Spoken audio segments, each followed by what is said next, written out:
Good evening, good afternoon, good morning, everybody. Welcome to Big Dick's Propaganda Podcast.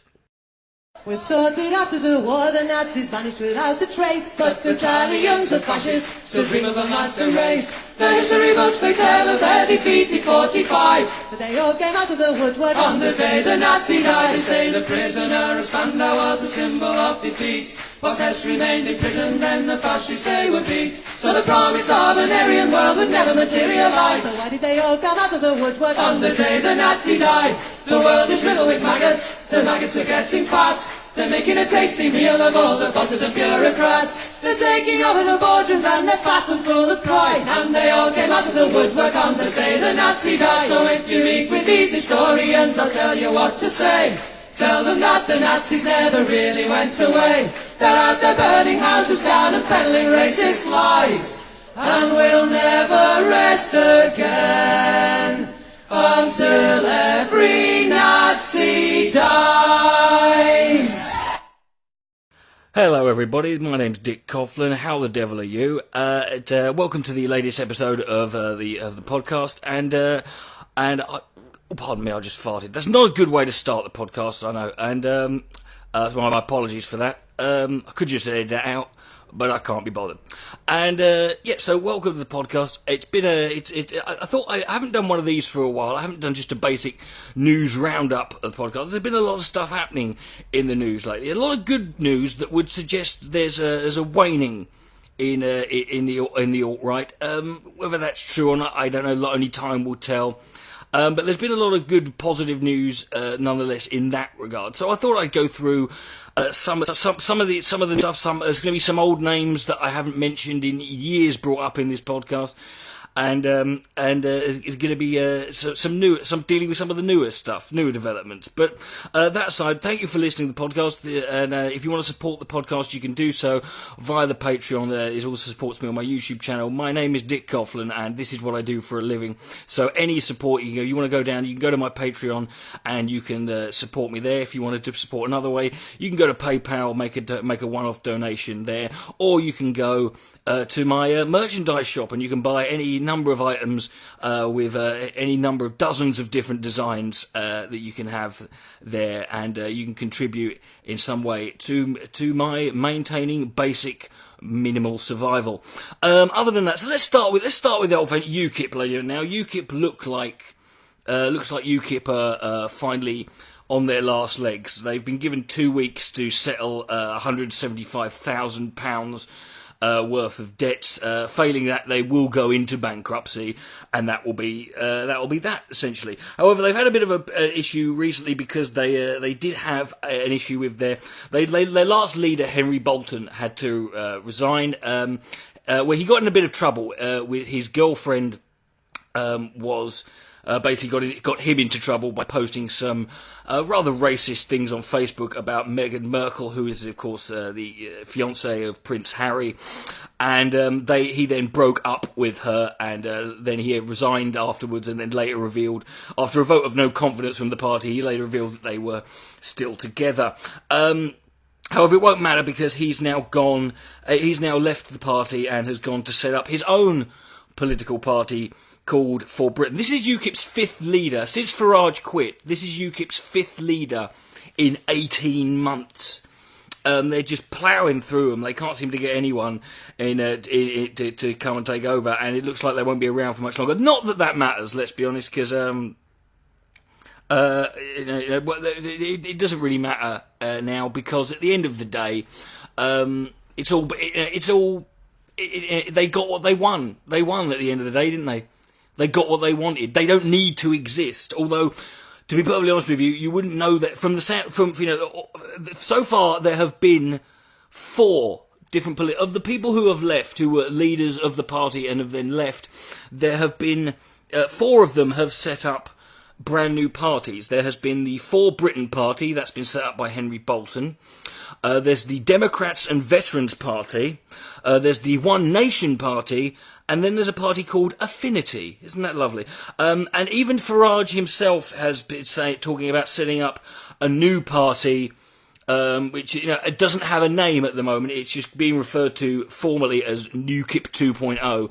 All of them I can assure you, will go nowhere.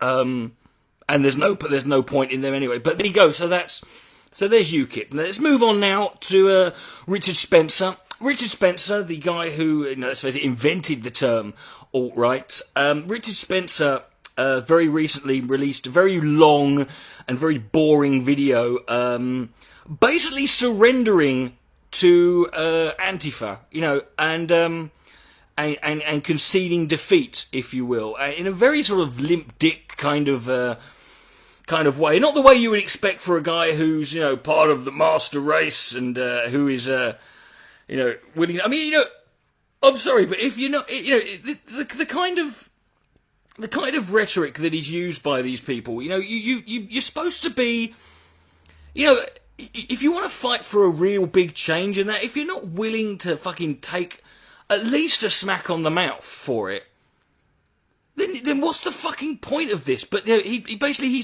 he said he's no longer, he said campaigning is no longer fun. So there you go. That's the dedication of Richard Spencer. All you people who follow him, he was only doing it because it was a laugh, it was a giggle. He said in the video the idea of the college tours was going into the belly of the beast, going into the academic Marxist-controlled territory and giving a speech that introduces the basic ideas of identitarianism and the alt-right. But he's basically said he's not going to do that anymore because it's no longer fun. Because every time he tries to do it, it goes tits up. He said when they become violent clashes and pitched battles, they aren't fun. So if it's not, unless he's basically handed it on a platter, if you give them and he's one of the figureheads. Don't forget. You give these people resistance, they will back off. All these people who were, sort of going on about how, Antifa is bad and this is their responsibility, right? They're the ones who fucking, you open-minded people just trying to give people to hear both sides of the argument. You fuckers, it wasn't you that stopped him from wanting to go and do his fucking talks. No, it wasn't you.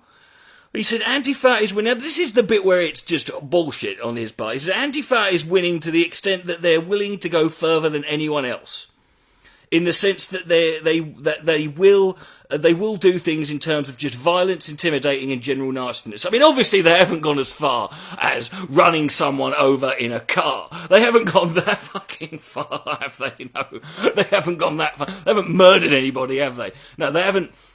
They haven't been bombing people in Texas, have they? No. They haven't gone that far.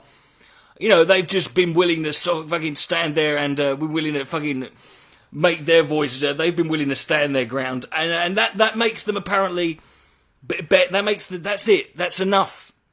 Now, I don't believe. I'm not buying this for a second from Spencer that this is the end. This is not the end.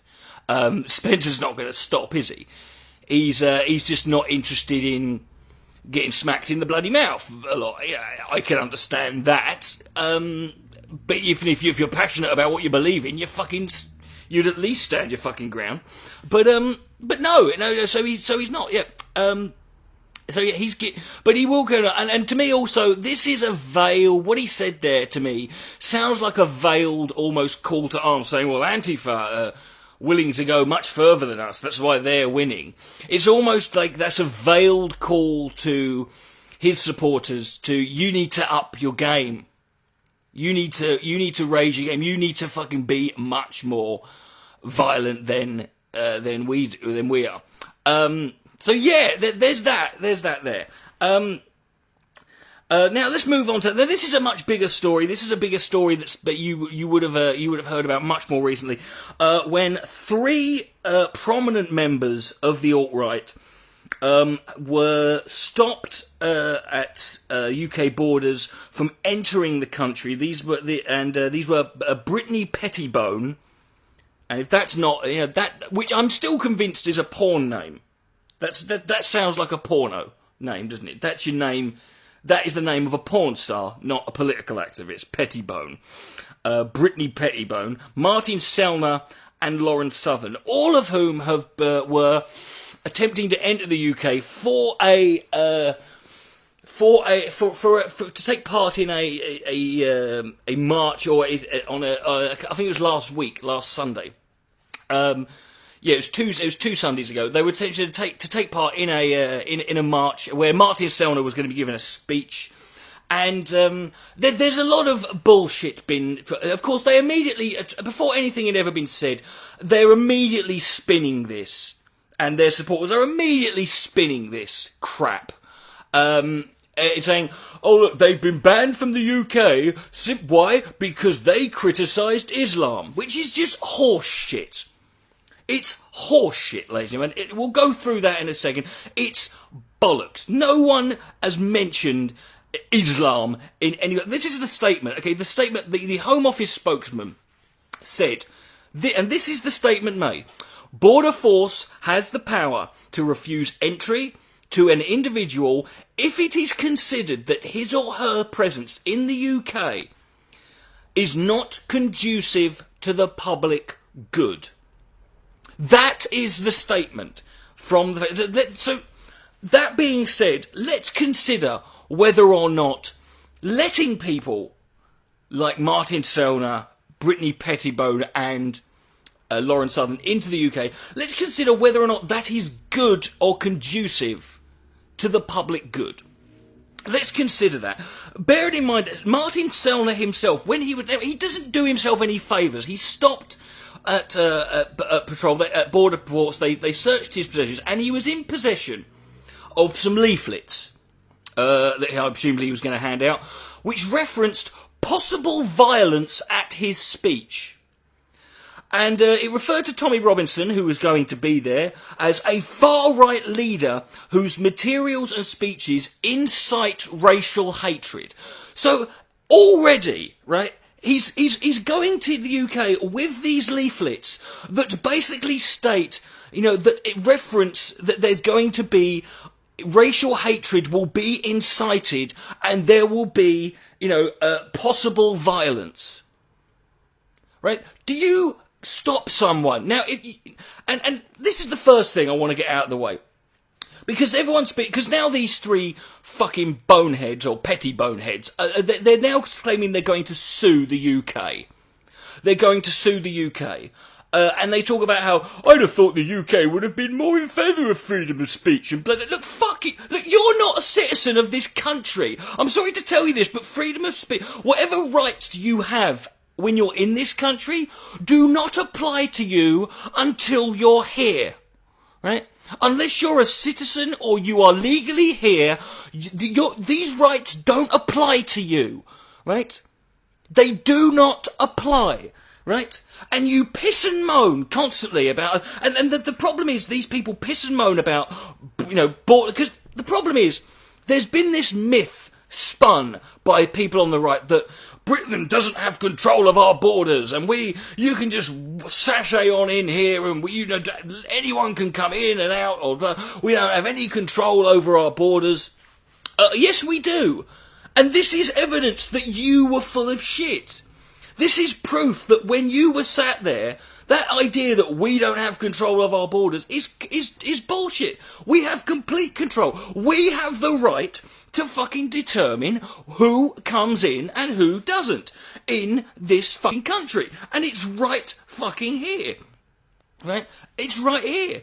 That's right. That's why you weren't allowed in, because you don't have the right to come here. We can refuse entry to you for any reason we see fit. End of discussion. Memo bis punita della cotton, bitch. Right? It's it. The other problem is also they're being portrayed by people as conservative Christian activists. And people say, oh, you're not letting conservatives out. Oh, conservatives are now. But these people should not be. I mean, you want to call them activists, fair enough. But the idea this is conservative Christian. Let's be on. And this is the other thing that people don't seem to get now. Now, authorities are up to the fact that there are people you need to keep an eye on online about what they're saying. This is the reason why a little while ago Katie Hopkins was detained at South Africa airport. She was detained because she makes videos before she goes to piss in South Africa.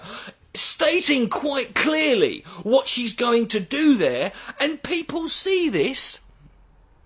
Authorities in countries see this, they're alerted to it, and so they keep an eye on it. I'm assuming they've got people who are employed whose job it is to keep an eye on this shit, and guess what? So this is why you get... Let's look at... There. Now, Brittany Pettibone, she's a California-based author, far-right activist and social media personality. She's rose to prominence online in far-right circles, promoting conspiracy theories. She's co-hosting a vlog called Virtues of the West. Yeah, these are the people who accuse the left of virtue signalling. They're literally presenting a thing called Virtues of the Left. Dedicated to traditional gender roles and the love of one's own culture, race and country. Brittany Pettibone has previously propagated the Pizzagate conspiracy theory. That was the conspiracy theory that led to... Alex Jones had to apologise for promoting. She's also appeared literally on altright.com, the radio show that they have, hosted by Matt Forney, who I can't say his name without saying Matt Forney. He is 35 years old, he is divorced, and he lives in a van down by the river. She was introduced on his radio show as a leading authority on Pizzagate the day following the shooting at the pizza place that resulted in the conspiracy theory. She's also spread the idea of a white genocide, the conspiracy of the white genocide, that there are plans made by shadowy global elites to turn white populations into, and majority white countries into racial minorities through immigration diversity initiatives and support for access to abortion and other means. A post made by Pettibone on the social network Gab, which she has since deleted, shares the alt-right vlogger Tara McCarthy's video on the white genocide, declaring that the anti-white agenda is real, folks.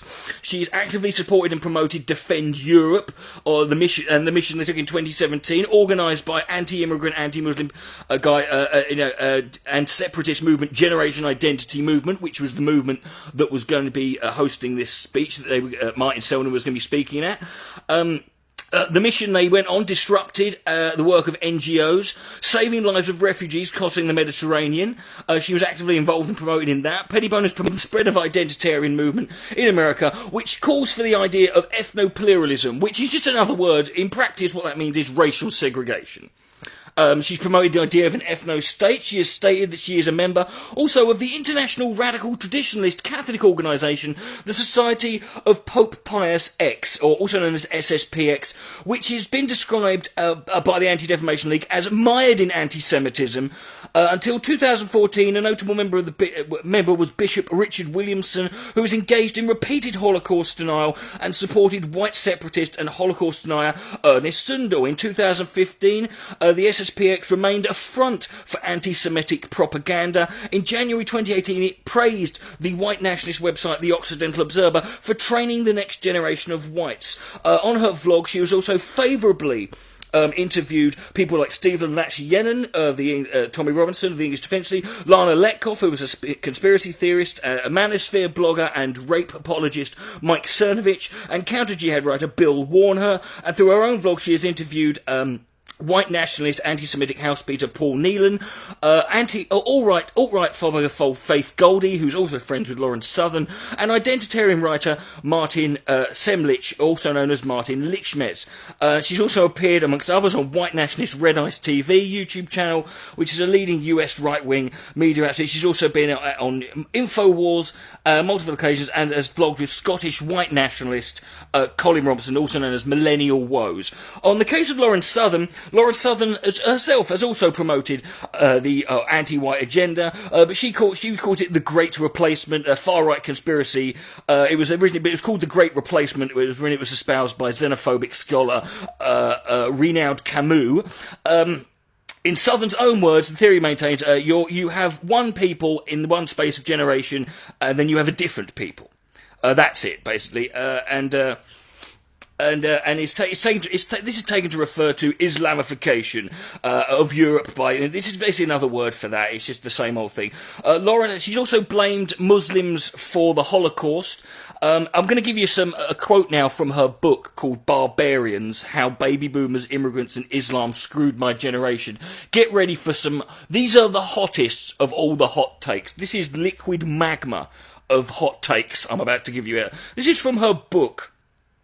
As far as I'm concerned, Hitler was just an SJW who happened to get freaky amounts of power and actually implement his hashtag kill all Jews, a predecessor to kill all men, worldview. That's from her book, ladies and gentlemen. Basically, if Hitler were writing today, he could have avoided all the verbiage of Mein Kampf and just complained about Jew-splaining on Tumblr, and the message would have been the same. Isn't it interesting how these people who like to compare SJWs to Hitler are always people who espouse ideas that are identical to the ones that Hitler himself wanted to implement? It's bizarre, that, isn't it? Oh, and another problem I have with Hitler. You should never find yourself saying that. Really? You should never find yourself ever saying, oh, another thing about Hitler. He fawned over Muslims more sycophantically than Justin Trudeau. Bibi Netanyahu was right to point out that Hitler decided on Holocaust partly because of Middle Eastern Muslims told him they didn't want Jews expelled into the region. I'm pretty sure Hitler's hatred of the Jews was well documented. Right now, it is true, certainly, that the Nazis did align and with certain extremist elements of Islam. That is certainly true. And it was certainly true that is over a hatred of Jews. But the idea that Hitler was motivated... I love the fact that even if this was the case, even if Hitler had no plans to do anything to the Jews, and it's true that the Muslims convinced him, doesn't that say more about Hitler? I love the fact that Hitler's just absolved of blame here. It's like Hitler didn't have to fucking listen to them. Yeah. She's also supported. Lawrence Southern has also supported the Defend Europe mission to block the NGOs who are rescuing immigrants, and she was even caught on film. She was even caught throwing lit flares, like fire, into the boats that had immigrants in, potentially causing severe injury, possibly even death. Who knows? She's saying, shouting, if you won't stop if you don't stop the boats, we'll stop the boats. And this got her in trouble, of course, with the law. She defends her actions, arguing that Muslims are barbarians that will lead to the fall of Western civilization. Now, I want to ask you that. Given everything I've just told you, let's assume, and that's just the tip of the iceberg there, but let's just assume, ladies and gentlemen, that everything I've just said about those three people, about Pettibone, Selner, let's just assume that those people, right, that you're with Border Force and you know all of that, and you've got to make a decision. You know these people are coming here with flyers, they're coming here to do you have got to ask yourself, does that sound conducive? Does that sound like these people, the presence of these people in your country is going to lead to is going to be conducive to the public good? The answer is no, it's not. And if that's the answer, you don't get to come in. Not that it mattered, because the speech went ahead anyway, the march went ahead anyway. Tommy Robinson read the speech that Martin Selner was going to read, and he basically read it out. It went ahead. There was no problem. That was it. So there you go. And Tommy Robinson can do that because he's already here. He was born here. He's from this country. We can't do anything about him. But we could stop people like him coming in. So there you go. So this is nothing to do with criticism of Islam. This has nothing to do with any of that freedom of speech. Nothing to do with any of that crap. The next one, the Britain First leaders, Paul Golding and Jada Franson have both been sent to prison. They were found guilty of religion. Now, again, this is another thing. This was promoted when people put this out. They completely misrepresented it. They go, oh, it's just because they could challenge Islam. No, let's go. What they actually did, I'll read from the full articles here dealing with the court report. During the Tammany trial, the court heard they had targeted homes of people in Kent whom they believed were connected with a rape trial in Canterbury Crown Court, where 3 Muslim men and a teenager were convicted of rape and jailed. The pair, both from South East London, were arrested in May last year. They denied a total of 7 counts of harassment. Judge Justin Barrow threw out 3 of the charges, whilst Franson was found guilty of 3 and Golding of 1. So 3 of the charges were thrown out of the 7. Let's have a look. So both Franson and Golding were convicted of a joint charge of religiously aggravated harassment after an incident last May at 555 Pizza Takeaway in Ramsgate, Kent. What is it with pizza places and these people? What is it with pizza places? Where Franson banged on the windows of the doors and screamed paedophile and foreigner. Now, the problem was, of the people they targeted, in both cases, in each case, the people they targeted were innocent members of the public who had done nothing wrong, and there was absolutely no connection with them and the case. They had targeted people they believed to be connected to the internet. So basically they went around calling people rapists and paedophiles who had done nothing wrong. And yeah, when you do that, yeah, you're going to get in trouble. And they also were very clever, just to make sure that they could definitely be found guilty. They had posted flyers that they had printed out that had their details on them, and they filmed it and put it on their website. So well done, geniuses! Thank you for filming your crimes, against people there. And this is not funny at all. This is not funny. But they've only been in prison a week. This was barely a week. This was a couple of days.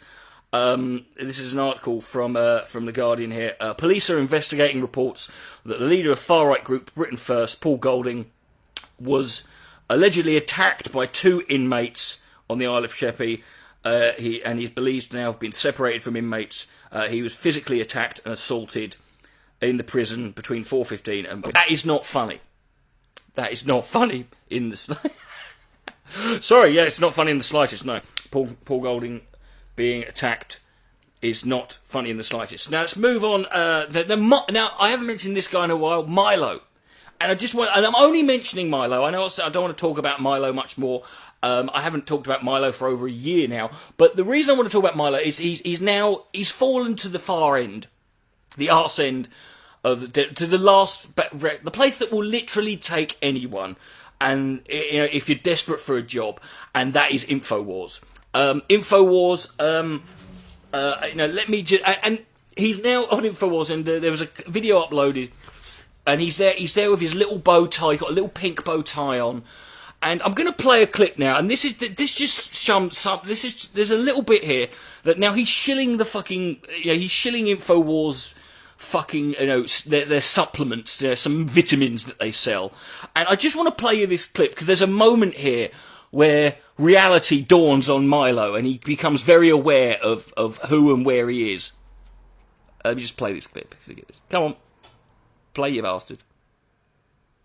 Calls. Got time for a couple of calls. Let me remind you about Infowars Life's iCurin. Here we go. The best endorsement I can give you, because I'm very careful about what I put inside myself. As many... I won't make that joke, actually. We go out on the radio, don't we? Oh. Yeah. Okay. Right there.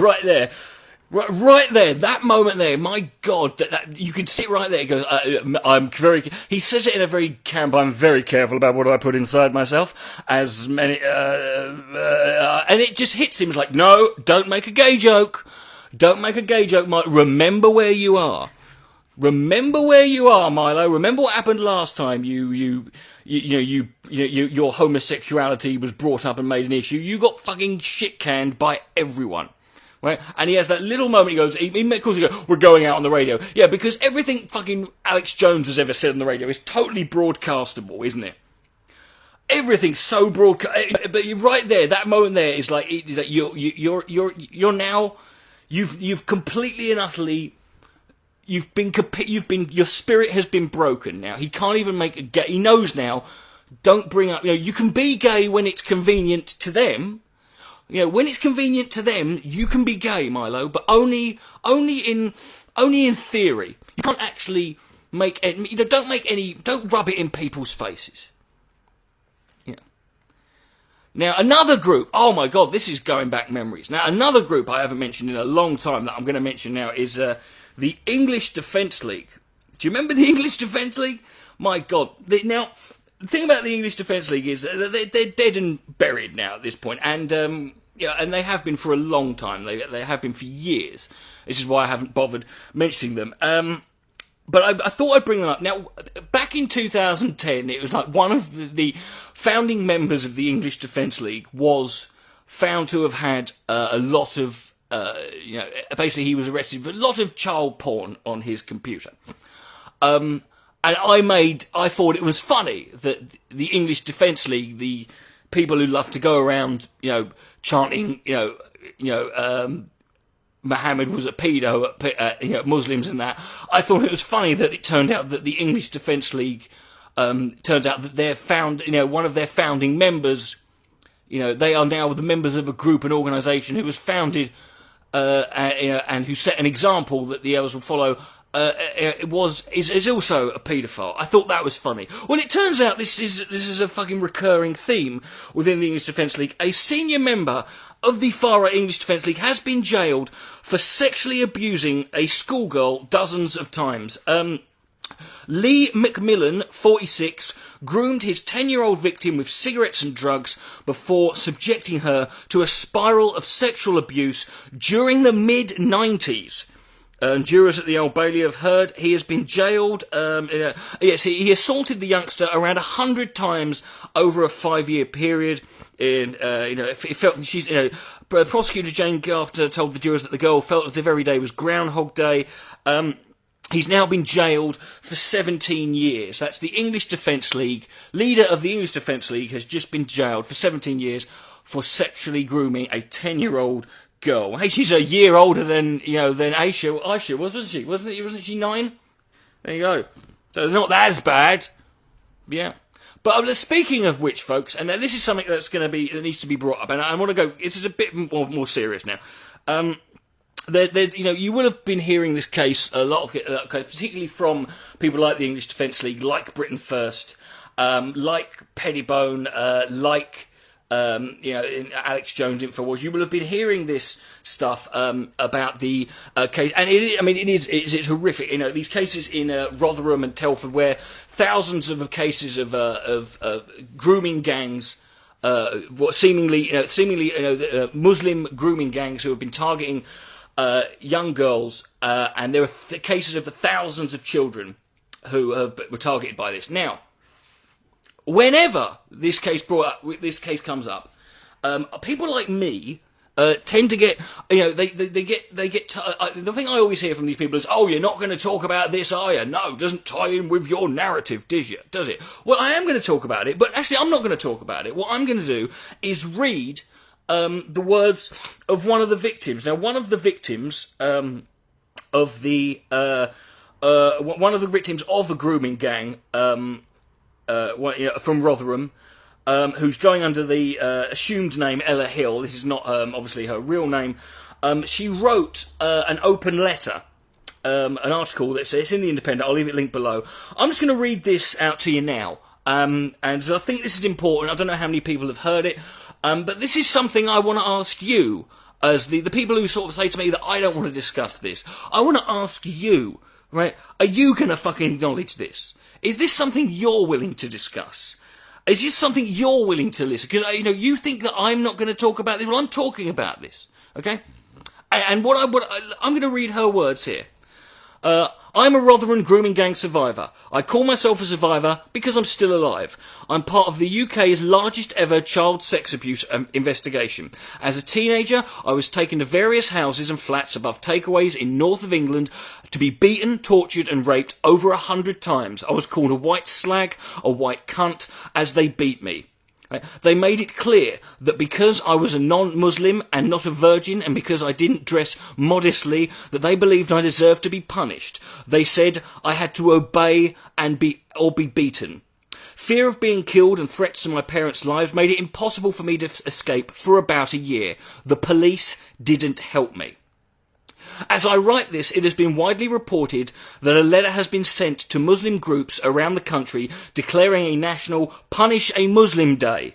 Elsewhere, the leaders of Britain First have been found guilty of religiously aggravated harassment. In mainland Europe, conflict surrounding immigrants and refugees has been fueled by stories of women being raped by migrants. People have been calling for violent attacks against any Muslims and have declared war on Islam. Islamophobic online hate and personal attacks occur every day. In response, anti-fascist groups and the far left have carried out their own violent attacks on groups that perceive to be white nationalist supremacy, protection money, and kudos that these groups offer makes them a strong pull for anyone. Worryingly, several young men I have spoken to joke that being a gangster and going to jail are their life goals. However big or small the problem of grooming gangs is, it is big enough to warrant national concern, not only because of the severity of the crimes, but because of the degree of terror and threats to the lives involved. This really does devastate lives, families and communities. We don't even talk about the non-survivors. Experts say that grooming gangs are not the same as paedophile rings. It's something the government needs to understand in order to prevent more gang crime in the future. In November 2017, the Swedish government held a meeting where they stated that sexual violence is being used as a tactic of terrorism, and as such it was recognised as a threat to the Swedish national security. The link between terrorism and rape undertaken by Islamist gangs was not being ignored. They called for counter-extremism education. This sounds like a balanced and intelligent government response to me. Religious indoctrination is a big part of the process of getting young men involved in grooming gangs. Religious ideas about purity, virginity, modesty and obedience are taken to the extreme until horrific abuse becomes the norm. It was taught to me as the concept of othering. This bit's in quote, Muslim girls are good and pure because they dress modestly, covering down to their ankles and wrists and covering their crotch area. They stay virgins until they're married. They are our girls. White girls and non-Muslim girls are bad because they dress like slags. You show the curves of your body. Showing the shape between your thighs means you are asking for it, and therefore you are immoral. White girls sleep with hundreds of men. You are the other girls. You are worthless and you deserve to be gang raped. That's the end quote. This hateful religious hypocrisy strikes people at their very core, but it's far from unique. My main perpetrator quoted scriptures from the Quran as he beat me. However, almost identical scriptures about stoning to death virgins who don't scream when they are raped can also be found in the Bible. The problem is it isn't the text itself, it's how it's fundamentally interpreted. In fact, there are many cases of Bible quotes being used to justify terrible human injustices, like the enslavement of people in Africa, anti-Semitism, and violence towards LGBTQI people. All the major world religions, including Hinduism and Buddhism, have also sometime been associated with extreme human rights abuses against men, women and children. I experienced horrific, religiously sanctioned sexual violence and torture, so I definitely believe that we need to be aware of religious extremism as something potentially harmful, so that we can protect it from people. But for Tommy Robinson and his followers to focus on an entire religion based on the cruel interpretations of some scriptures by some people is unhelpful, to say the very least. Many of his religious theories and conjecture are not anything that I can relate to in my real life experiences. Most grooming gang survivors I know absolutely condemn anti-Islamic hate, and we are uncomfortable with English Defence League protests. We certainly don't want random attacks on all Muslims. You can't cure harm with more harm. Free-thinking men from Pakistani Muslim backgrounds like Nazir Afzal agree, and many deal with all of this rather graciously. I'm going to end that there, ladies and gentlemen. There is a little bit more to it, but you can go down and read the whole thing to yourself. So when you use this, right, when you use this for the same fucking reason, for the reasons to promote your agenda against all Muslims, as me, this is a person who was fucking gang raped for a year. And even they can find the humanity within themselves to recognise the difference. That judging a group and treating them all as one monolithic Borg does nothing but exacerbate the problem. This is right there. It's right there. This is from one of the Rotherham victims, right there. Now, are you going to acknowledge that? Before you sit there and jump on my arse, say, I'm not going to acknowledge it. I've acknowledged it. It's right there. Are you going to acknowledge that? Because we have to. We have to acknowledge everything. We can't just pick and choose. Ladies and gentlemen, this has been the end of this podcast. I hope you've enjoyed it. Like I said, if you've enjoyed this podcast or many others and you want to contribute and help support me and my YouTube channel and this podcast, please go and make a pledge on my Patreon. And other than that, you can make a donation on PayPal, or you can go and buy something from the merchandise shop. But please follow the podcast if you've enjoyed it. Give it a like, give it a share, give it a whatever you like. Really, do whatever you fucking like. But share it around. Let everyone know. This has been Big Dick's Propaganda Podcast. Thank you very much for listening. Good night.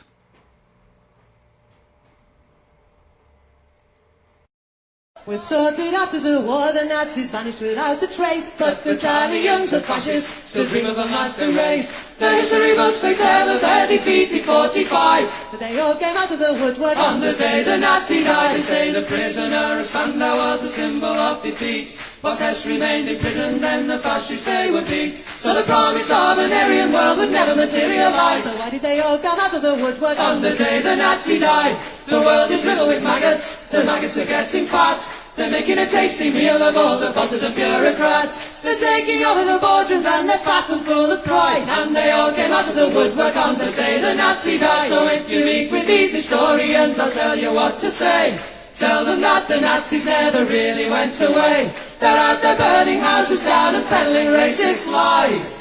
And we'll never rest again until every Nazi dies.